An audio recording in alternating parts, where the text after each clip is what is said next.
Welcome back to All This Math. This is Professor Parker. And for today's lesson, we're going to be solving absolute value inequalities. Absolute value inequalities. All right, so take a look what we got back here on the board. All right, so we have 3 plus the absolute value. These vertical bars are an absolute value symbol. The absolute value of x plus 1 is less than 10. Now, again, absolute value, what that means is what is the distance on the number line, right? On the number line, what's the distance between that value and 0 on the number line? That's why it's always going to be positive. The absolute value will always be positive. All right. Now, in order to solve an absolute value inequality, we first have to isolate the absolute value. So we got to isolate this absolute value of x plus 1. We got to isolate that. And then what we do is we create 2 separate inequalities.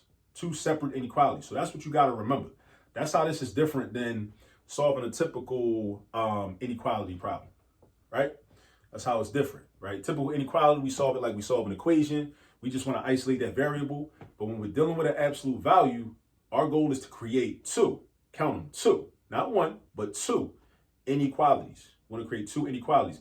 Just like when we're trying to solve a absolute value equation, we want to create 2 equations. We want to do 2, all right? Now, in order to set up our 2 absolute value inequalities, we got to first isolate it. We got to get it by itself. So this got to be alone on the left side of this inequality. The thing that is prohibiting this absolute value from being by itself right now is this positive 3. This positive 3. So we got to get rid of this positive 3. Now this positive 3 is just that. It's a positive 3. So we got to think about what's the opposite of positive 3. The opposite of positive 3 is negative 3. So what we want to do is we want to subtract 3 on both sides. So we do this. We do minus 3 on the left. And again, we're still doing algebra, so we're concerned about balance. We want to maintain balance, just like in Mayat, from ancient Kemet, the principles, we want to deal with balance. So we want to also subtract 3 on the right side. So 3 minus 3 is 0, so that's gone. Now we got the absolute value of x plus 1 is less than 7. All right, so now we got our absolute value isolated. So now we can set up our 2 inequalities. Now, next question is, well, what should those 2 inequalities look like? Like, how do we set them up? All right, check this out. When we set up our 2 inequalities, the first inequality, right, and this also is the part where we eliminate the absolute value symbol. I neglected to say that earlier. When we set up our 2 inequalities, we eliminate the absolute value symbol. So what I'm going to do is I'm going to drop this absolute value symbol. And for my first inequality, it's going to look exactly the same. It's going to look exactly the same. Only difference, no absolute value symbol. So it's just going to be x plus 1 is less than 7. All right? So make a note of that. When you set up your first inequality, it looks just like the original, except it's no absolute value symbol. So it's going to look like this. X plus 1 is less than 7. All right? And then you write or. Now, for your second inequality, you do 3 things. Is that 3? No, yeah. You do 3 things, right? You're going to drop the absolute value symbol. You're going to flip the inequality sign. And you're going to make whatever expression is on the right side of the inequality sign, in this case, it's a 7. You're going to make that its opposite. So you're going to do 3 things. Drop the absolute value symbol. Flip the inequality sign. And make the expression on the other side the opposite. The opposite. Remember that. So you got to do them 3 things. All right. So what I got, that's going to give me x plus 1 is greater than, not less than, but greater than, because we got to flip that. Negative 7. Right? The opposite of positive 7. Negative 7. All right. So these are our 2 inequalities. So once we solve both of those, and you know what? We should graph this too. We should graph this drawing too. Right? Once we're done. So once we solve both of these, then we can graph. So in order to solve this, now we treat it like an equation, basically, right? So x plus 1 is less than 7.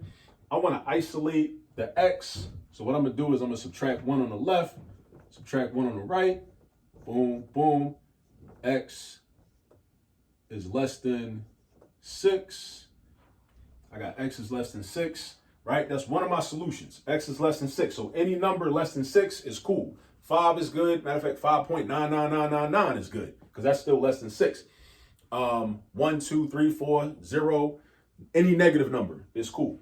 Now over here, I got x plus 1 is greater than negative 7. So I want to isolate the x. So I'm going to get rid of this positive 1. So I'm going to do minus 1 on the left, minus 1 on the right. These cancel out. I got x is greater than negative 8. So now that's my other solution. So x is also greater than negative 8. So that actually places a limitation on this solution, right? Because we're dealing with all the numbers that are less than 6 up until you get to negative 8, because x is also greater than negative 8. All right? So it's going to make more sense once I draw the graph. I'm going to draw a number line so we can graph this.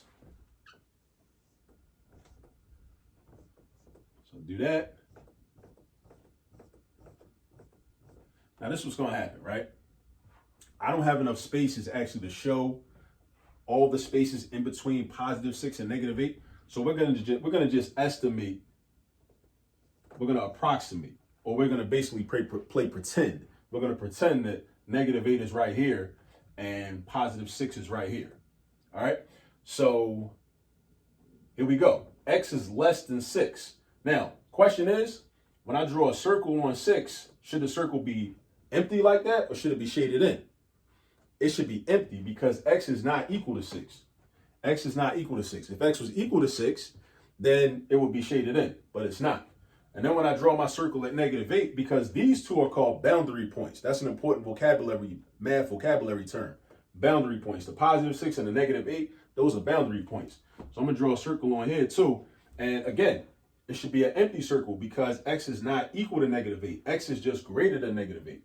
So what this means is that every value that is less than 6, but at the same time greater than negative 8, is a solution. So that means every value between negative 8 and positive 6 is a solution. Now, there's a couple ways you could draw it. If you was in a textbook would just straight do this. They would do that, and that would be cool. But the way I like to do it, because I like to distinguish my graph from the number line itself. So I like to do this. I like to go up, over, and then back down, right? To symbolize and to indicate that my values of x are between negative 8 and positive 6. And this is how you solve absolute value inequalities, right? So just remember, you got to isolate the absolute value.